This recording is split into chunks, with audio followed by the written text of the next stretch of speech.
नमस्कार, मैं आपका दोस्त संतोष कुमार आपके अपने YouTube चैनल संतोष स्टडीज एकेडमी में आपका स्वागत है। हम लोग आज उत्तर प्रदेश पुलिस भर्ती परीक्षा से संबंधित सामान्य हिंदी का प्रीवियस ईयर पेपर सॉल्व करेंगे। तो चलिए क्लास की शुरुआत करते हैं। आज का पहला प्रश्न है कि निम्नलिखित शब्दों के क्रमशः पर्यायवाची शब्द होंगे, यानी कि जो पार्वती, पुत्र और पृथ्वी ये तीनों शब्द दिए हैं, इनका क्रमानुसार इसमें से पर्यायवाची शब्द कौन है। तो जो शिवा है ये शंकर का पर्यायवाची शब्द है। शिवा, महादेव, शिव, शंकर, नीलकंठ ये भगवान शिव का पर्यायवाची शब्द है।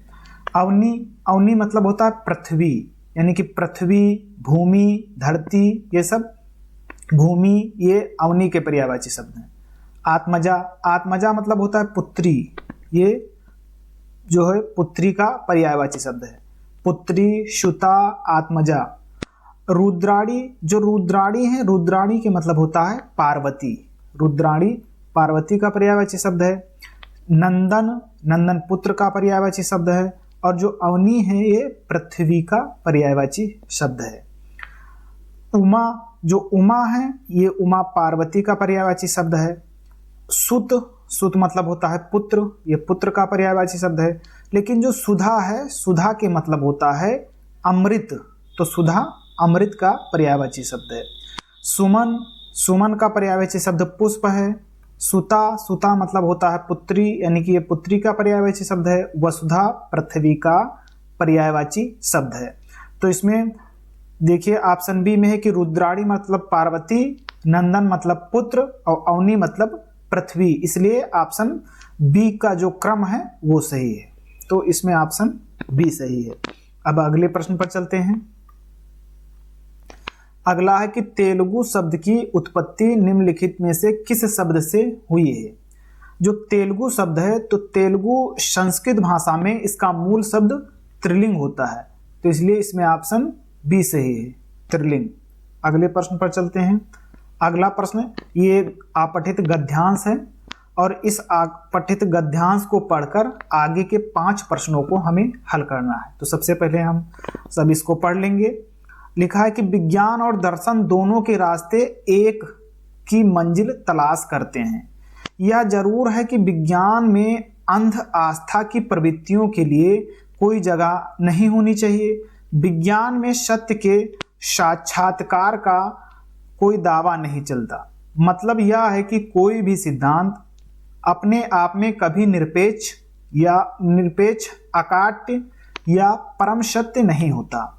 वह स्वयंभू या स्वयं सिद्धि होने का दावा कर सकता है, लेकिन जब तक वह गलत नहीं साबित हो तब तक वह सच ही माना जाता है। इस प्रकार कोई भी वैज्ञानिक अवधारणा चिन्मय चित्रण न होकर एक सापेक्ष अवधारणा होती है, यानी कि यहाँ विज्ञान को सापेक्ष अवधारणा बताया गया है। वह अपने समय में एक तदर्थ सच्चाई है। कैसी सच्चाई है विज्ञान? तदर्थ सच्चाई है। तदर्थ सच्चाई बयां करती है। मसलन कई सौ बरस तक न्यूटन के जो गुरुत्वाकर्षण सिद्धांत हैं उसका किला अभेद ही माना जाता रहा। वह एक सच्चाई थी, लेकिन बाद में आइंस्टीन के सिद्धांतों तथा क्वांटम फिजिक्स ने उसका खंडन प्रस्तुत कर दिया। इसका मतलब यह भी नहीं है कि न्यूटन का सिद्धांत बेमानी हो गया। आज भी अंतरिक्ष या ब्रह्मांड संबंधी अध्ययन हो या उपग्रहों का प्रक्षेपण हो, न्यूटन की गतिकी और गुरुत्व सिद्धांत ही काम में आते हैं। यानी कि जो प्रक्षेपण उपग्रह का किया जाता है तो उसमें न्यूटन के ही सिद्धांत काम में आते हैं। जो क्वांटम फिजिक्स है, क्वांटम फिजिक्स के आगमन पर दो तरह से देखा जा सकता है। एक, इसने न्यूटन को झूठा करार दिया। दूसरा जो है, इससे न्यूटनवाद में एक नया अध्याय जुड़ा और न्यूटन का सिद्धांत परिष्कृत हो गया। ये गद्यांश था जो हमने पढ़ा है।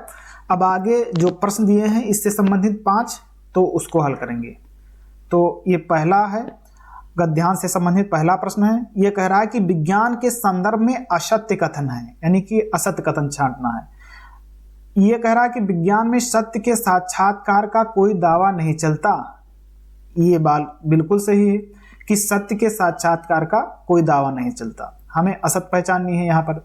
विज्ञान एक सापेक्ष अवधारणा है, ये भी सही है।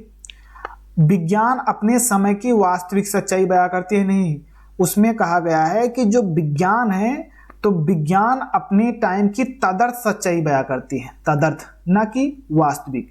इसलिए ऑप्शन सी गलत है।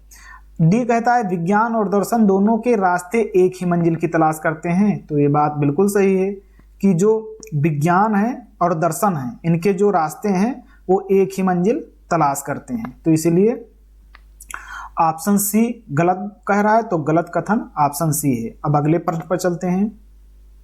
अगला प्रश्न है कि निम्न में किसका कोई भी सिद्धांत अपने आप में कभी निरपेक्ष या अकाट्य या परम सत्य नहीं होता। अब इसमें देख लीजिए, दर्शन, साहित्य, इतिहास, विज्ञान, जो गद्यांश है उसमें केवल दर्शन और विज्ञान, इन दो चीजों की बात की गई है, लेकिन जो मुख्य रूप है, जो उसका मूल शीर्षक है, वो विज्ञान पर आधारित है। तो विज्ञान के बारे में कह रहा है कि, अब देख लेते हैं एक बार, यहां कह रहा है कि विज्ञान में अंध आस्था की प्रवृत्तियों के लिए कोई जगह नहीं है और इसमें सत्य के साक्षात्कार का कोई दावा नहीं है। और यह कह रहा है कि अकाट्य या परम सत्य नहीं होता है, तो यही कह रहा है। ये देखो, विज्ञान के बारे में अकाट्य या परम सत्य नहीं होता है, ऑप्शन बी सही है हिसाब से। अब अगले प्रश्न पर चलते हैं। न्यूटन का सिद्धांत किसकी वजह से परिष्कृत हुआ है? जो क्वांटम फिजिक्स है, क्वांटम फिजिक्स के वजह से ही तो जो न्यूटन का सिद्धांत है वो परिष्कृत हुआ है, तो इसमें ऑप्शन ये सही है, क्वांटम फिजिक्स की बात की गई। अगले प्रश्न पर चलते हैं। अगला प्रश्न कह रहा है कि आज भी उपग्रह प्रक्षेपण किसके प्रयोग से होता है? क्वांटम थ्योरी या डॉपलर प्रभाव या गुरुत्वाकर्षण सिद्धांत या ऊष्मा का यांत्रिक तुल्यांक? तो इसमें गुरुत्वाकर्षण सिद्धांत के बारे में बताया गया है गद्यांश में, इसमें ऑप्शन सी सही है। अगला प्रश्न है कि प्रत्येक, यानी कि जो गद्यांश से संबंधित थे वो 5 प्रश्न पूरे हो गए। देखिए, गद्यांश को हल करने में हमें सबसे पहले क्या करना चाहिए? जो प्रश्न दिए जाते हैं गद्यांश से संबंधित, हमें सबसे पहले उन प्रश्नों को पढ़ना है, उसके बाद में उसके जो प्रश्न दिए होते हैं तो प्रश्न को पढ़ेंगे, इसके बाद उसके जो ऑप्शन दिए होते हैं उन ऑप्शन को पढ़ेंगे और प्रश्न में से कोई कीवर्ड ढूंढ लेंगे, 1 या 2 शब्द का कीवर्ड ढूंढ लेंगे, उस कीवर्ड को गद्यांश में अप्लाई करेंगे और जहां पर गद्यांश में अप्लाई होगा बस वहीं से ढूंढकर उत्तर को चिपका देंगे। तो वही हिसाब है कि हल हमें सबसे पहले जो गद्यांश की विधि हल करने की है, तो सबसे पहले हमें प्रश्न को पढ़ना है, फिर उसके ऑप्शन को देखना है, फिर हमें जो है अपठित गद्यांश में जाना है और फिर कीवर्ड को वहीं पर देख लेना है कीवर्ड से। तो इसी प्रकार हल करना है गद्यांश को। इससे ये होगा कि जो समय होगा वो बच जाएगा। हमें सबसे पहले गद्यांश को नहीं पढ़ना है। ये संधि का प्रश्न है, कह रहा है कि प्रत्येक इसे संधि भेद का उदाहरण है, यानी कि जो प्रत्येक है वो निम्नलिखित में से किस संधि का उदाहरण है? तो जो प्रत्येक है इसे हम जब तोड़ेंगे तो प्रति धन 1 में टूटेगा, प्रति धन 1। प्रति में जो ता है उस पे छोटी ई की मात्रा है, तो यहां से छोटी ई आ जाएगी, यहां से छोटी ई आ जाएगी और धन यहां पर ये है तो ये आ जाएगा। अब छोटी ई को ये से जोड़ेंगे तो या बनेगा और जो छोटी ई है इसका मात्रा इस पर आ जाएगा, ये पर, तो ये हो जाएगा। तो अब यहां पर देख लेते हैं कि जो यण संधि है, यण संधि का रूल क्या होता है कि छोटा आ, नहीं सॉरी, ये होता है यण संधि का रूल कि छोटी ई या बड़ी ई, छोटा ऊ या बड़ा ऊ। फिर आता है कि री या बड़ी री, यानी कि छोटी री या बड़ी री। इनके बाद कोई स्वर आए तो क्या होगा? जो छोटी ई है या बड़ी है इसके बाद कोई स्वर आता है भिन्न स्वर, तो क्या हो जाएगा? ये या हो जाएगा। यदि छोटा ऊ या बड़ा ऊ के बाद कोई भिन्न स्वर आता है तो क्या हो जाएगा, वा हो जाएगा। यदि री या बड़ी री के बाद कोई भिन्न स्वर आता है तो क्या हो जाएगा, रा हो जाएगा। यानी या, वा, रा, ये जो 3 अक्षर होते हैं इनके पहले कोई आधा अक्षर आ जाए तो उसमें यण स्वर संधि होगी। और जो छोटी ई या बड़ी ई, छोटा ऊ या बड़ा ऊ, री या बड़ी री, इनके बाद कोई भिन्न स्वर आ जाए तो अगर जो छोटी ई है या बड़ी ई के बाद आता है तो या हो जाएगा। छोटा ऊ या बड़ा ऊ के बाद आता है भिन्न स्वर तो वा हो जाएगा। छोटी री या बड़ी री के बाद कोई भिन्न स्वर आता है तो वो रा हो जाएगा। तो ये यण स्वर संधि में होता है। तो ये यण स्वर संधि का उदाहरण है। किसका उदाहरण है, यण स्वर संधि का। अब यहाँ पर देख लीजिए कि या के पहले क्या है, आधा ता है, तो आधा अक्षर है, इसलिए इसमें यण स्वर संधि होगा। वृद्धि स्वर संधि, यदि किसी संधि शब्द के मध्य में आए और आओ की मात्रा आ जाए तो उसमें वृद्धि स्वर संधि होगा। गुण स्वर संधि में क्या होता है, यदि किसी संधि शब्द के मध्य में ये और वो की मात्रा आ जाए तो उसमें गुण स्वर संधि होगा। किसी संधि शब्द के मध्य में बड़ा आ, बड़ी ई, बड़ा आ, बड़ी ई और बड़ा ऊ, ये 3 अक्षर आ जाएं, 3 अक्षर की मात्रा आ जाए, बड़ा आ, बड़ी ई और बड़ा ऊ, यदि ये 3 अक्षर की मात्रा आ जाए तो उसमें दीर्घ स्वर संधि होगा। अब अगले प्रश्न पर चलते हैं। अगला प्रश्न कह रहा है कि किसने न्यूटनवाद को झूठा करार दिया। अच्छा, गुरुत्वाकर्षण सिद्धांत या क्वांटम फिजिक्स या गति का नियम या ऊर्जा संरक्षण का नियम, यह भी गद्यांश से संबंधित है। तो जो क्वांटम फिजिक्स है इसने न्यूटनवाद को झूठा करार दिया है। क्वांटम फिजिक्स ने, ऑप्शन बी सही है। अब अगले प्रश्न पर चलते हैं। अगला प्रश्न कह रहा है कि कनफटा इस समास भेद का उदाहरण है। देखिए, समास जो है इसके 6 प्रकार हैं। समास के 6 प्रकार हैं। कौन कौन से, अव्ययी भाव समास, तत्पुरुष समास, द्वंद्व समास, द्विगु समास, कर्मधारय समास और बहुव्रीहि समास। ये 6 भेद हैं समास के।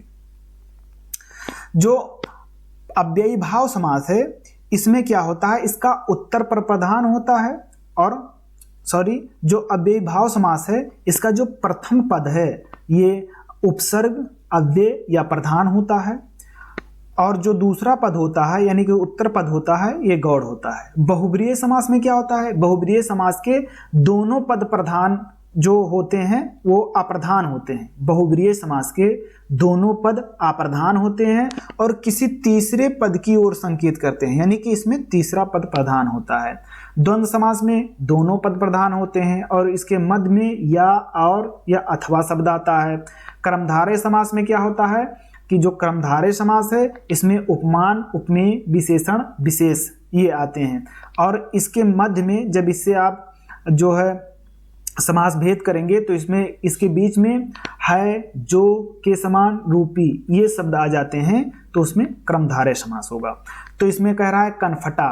कनफटा के मतलब ये होता है कि जो गोरख संप्रदाय के योगी होते हैं उनको कनफटा कहते हैं। तो कनफटा जो है ये खुद की बात नहीं कर रहा है भाई, कनफटा खुद की बात नहीं कर रहा है, ये किसी थर्ड पर्सन की बात कर रहा है, यानी कि तीसरे पद की प्रधानता है इसमें, इसलिए इसमें बहुव्रीहि समास है। ऑप्शन ये सही है। अब अगले प्रश्न पर चलते हैं। अगला प्रश्न कह रहा है कि रमेश चंद्र शाह को विनायक रचना के लिए सन 2014 में साहित्य अकादमी पुरस्कार से सम्मानित किया गया। इस रचना की विधा है, यानी कि 2014 में रमेश चंद को विनायक रचना पर साहित्य अकादमी पुरस्कार मिला। तो जो विनायक रचना है वो क्या है, कविता है या कहानी है या उपन्यास है या जीवनी है। तो ये जो विनायक है यह एक उपन्यास है। देखिए, साहित्य अकादमी पुरस्कार से इसमें 1 से 1 या 2 प्रश्न आएंगे एग्जाम में। तो हमें जो साहित्य अकादमी पुरस्कार से संबंधित जितने भी आज तक साहित्य अकादमी पुरस्कार दिए गए हैं सभी को पढ़ लेना है, तो इसीलिए हम बार बार इसे रिवाइज करा रहे हैं। देखिए, जो साहित्य अकादमी पुरस्कार है इसकी स्थापना 1955 ईस्वी में हुई। कब हुई? 1955 ईस्वी में हुई। और जो साहित्य अकादमी पुरस्कार है इसे सबसे पहले माखन लाल चतुर्वेदी को दिया गया। कब? 1955 ईस्वी में ही। और जो इनकी रचना थी वो हिम तरंगिणी थी। क्या थी? हिम तरंगिणी। हिम तरंगिणी इनकी रचना थी। जो साहित्य अकादमी पुरस्कार है ये कितनी भाषाओं में दिया जाता है? 24 भाषाओं में। जो 22 भाषाएं हैं संविधान वाली और 2 अन्य भाषाएं। 2 अन्य भाषाएं में एक राजस्थानी और दूसरी अंग्रेजी। तो इन 24 भाषाओं में साहित्य अकादमी पुरस्कार दिया जाता है। और जो 2023 में हिंदी साहित्य अकादमी पुरस्कार दिया गया है वो संजीव को दिया गया है। संजीव को दिया गया है। इनका एक उपन्यास है, उनके लिए दिया गया है। इनके उपन्यास का नाम है मुझे पहचानो। मुझे पहचानो। इस उपन्यास के लिए इनको 2023 का साहित्य अकादमी पुरस्कार दिया गया है। तो इसमें ऑप्शन बी सही है। अब अगले प्रश्न पर चलते हैं। अगला प्रश्न कह रहा है हमेशा एक जैसा रहना अर्थ के लिए सही लोकोक्ति होगी। हाथ कंगन को अरसी क्या। दूसरा कि होनहार बिरवन के होत चीकने बात। इसके मतलब होता है कि जो व्यक्ति होनहार होता है उसके लक्षण शुरू से ही दिखाई देते हैं।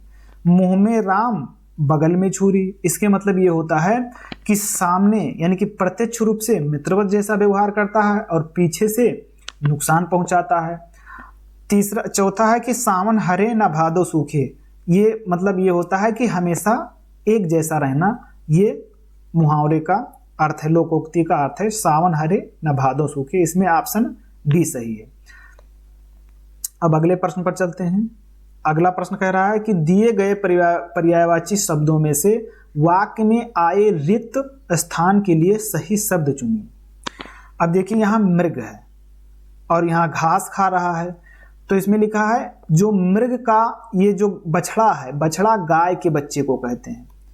बच्चा जो मनुष्य का शिशु या बच्चा होता है उसे कहते हैं।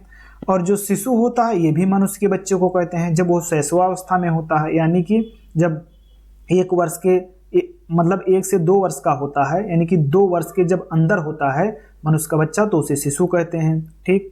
इसके बाद में है शावक। जो शावक होता है ये पशु और पक्षी के बच्चे को कहते हैं। पशु और पक्षी के बच्चे को शावक कहते हैं। तो इसलिए जो मृग है उसी के बच्चे को शावक कहते हैं। तो मृग शावक घास खा रहा है, तो यहाँ क्या होगा? शावक होगा, शावक। तो इसमें ऑप्शन डी सही है। अब अगले प्रश्न पर चलते हैं। अगला प्रश्न कह रहा है कार्यालयी पत्र के अर्ध सरकारी पत्र व्यवहार इनमें से मुख्यतया किनके बीच किया जा सकता है? ऑप्शन ये है कि शासकीय अधिकारियों के बीच। दूसरा है किसी एक परिवार या दूसरे परिवार के बीच। भाई ये तो कोई पत्र वाली बात हुई नहीं, ये तो गलत है। अध्यापक और छात्रों के बीच नहीं, ये कार्यालय से संबंधित है नहीं, इसमें तो वही प्रार्थना पत्र दिया जाता है। आपसी घनिष्ठ संबंधियों के बीच नहीं, इसमें भी नहीं है। तो जो ऑप्शन ये है ये कह रहा है शासकीय अधिकारियों के बीच, तो ऑप्शन ये सही है। अगले प्रश्न पर चलते हैं। अगला प्रश्न है कि निम्नलिखित में से सही वाक्य की पहचान कीजिए। पहला कि इस पर्वतीय क्षेत्र में सर्वस्व शांति है। जो सर्वस्व है इस शब्द का मतलब होता है सभी जगह शांति है। तो केवल सर्वस्व के मतलब होता है सभी जगह शांति है और यहाँ पर शांति है, तो 2 शांति शब्द आ जाएंगे, इसलिए ये गलत है। दूसरा कि इस पर्वतीय क्षेत्र में सर्वत्र शांति है। इस सर्वत्र के मतलब होता है सभी जगह। इसके मतलब ये हुआ कि इस पर्वतीय क्षेत्र में सभी जगह शांति है, तो इसमें ऑप्शन बी सही है। अगले ऑप्शन को देख लेते हैं कि इस पर्वतीय क्षेत्र में सर्वविदित शांति है।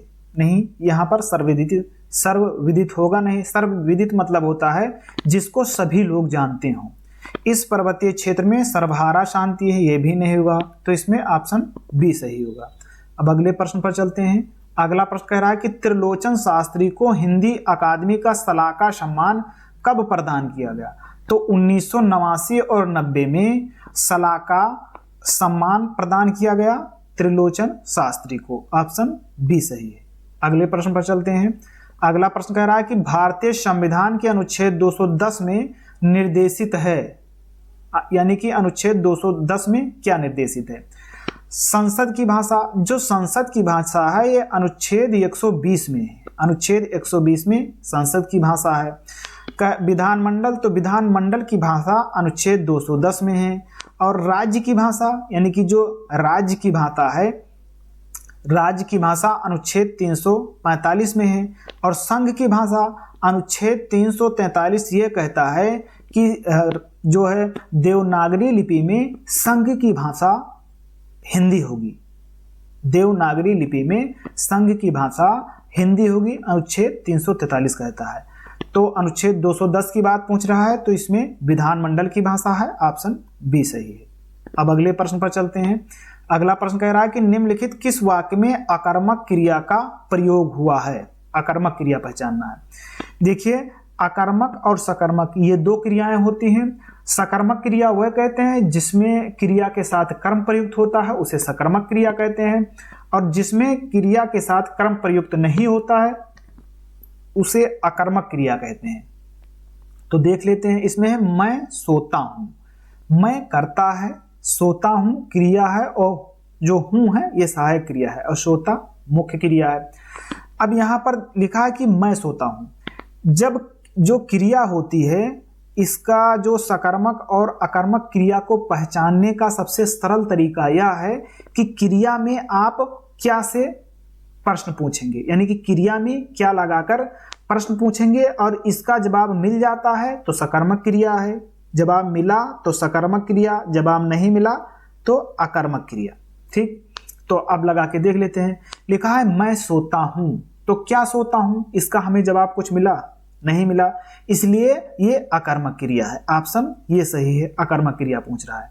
अच्छा, ऑप्शन बी को देख लेते हैं। ये कहता है मैं पाता हूं, यानी कि जो मैं पाता हूं, मैं करता, पाता मुख्य क्रिया और हूं सहायक क्रिया। तो मैं पाता हूं, यहां पर कर्म की संभावना दिख रही है। भाई कुछ ना कुछ तो पाया होगा, इसीलिए कह रहा है कि मैं पाता हूं, तो यहां कर्म की संभावना है, इसीलिए यहां पर सकर्मक क्रिया है। ऑप्शन सी कह रहा है उसने पीटा। अब उसने पीटा मतलब किसी ना किसी को तो पीटा होगा, इसीलिए इसमें भी कर्म की संभावना है। लिखा है उसने खाई, भाई उसने खाई मतलब कुछ ना कुछ तो खाया होगा, यहां भी कर्म की संभावना है।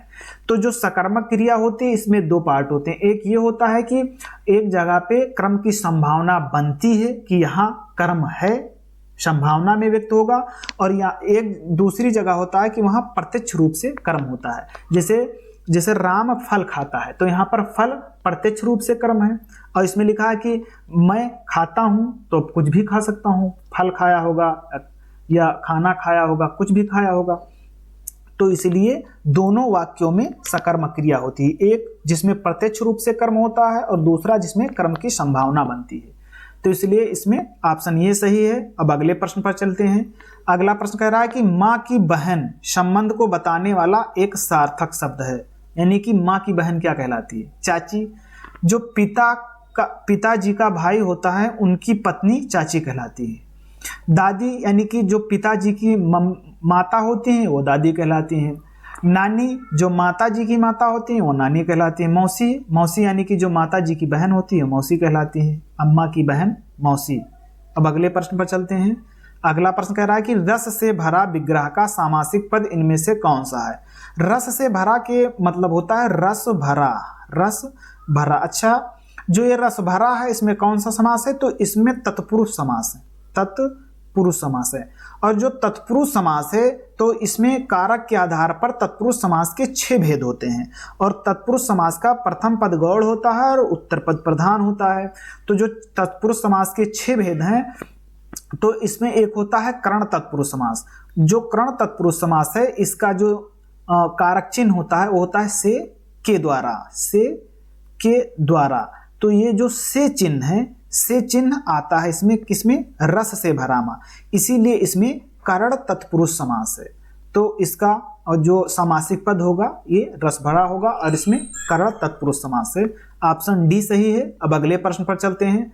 अगला प्रश्न कह रहा है कि निम्नलिखित में से समुदाय वाचक विशेषण हैं। देखिए, जो हिंदी है तो हिंदी में विशेषण 4 यानी कि विशेषण के 4 भेद हैं। कौन कौन से, देखिए सार्वनामिक विशेषण एक होता है, सार्वनामिक विशेषण।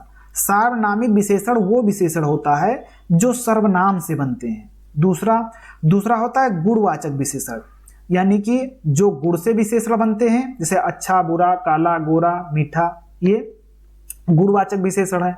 अच्छा, जो सार्वनामिक विशेषण है जो सर्वनाम से बनते हैं, जैसे यह, वह, इसने, उसने, इसमें सार्वनामिक विशेषण आता है।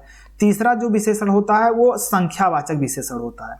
संख्यावाचक मतलब जो संख्या से बनते हैं, जैसे 1, 2, 3, 4, ये सब संख्यावाचक विशेषण में आते हैं। और जो चौथा प्रकार है ये परिमाणवाचक है। अच्छा, परिमाण मतलब क्या होता है?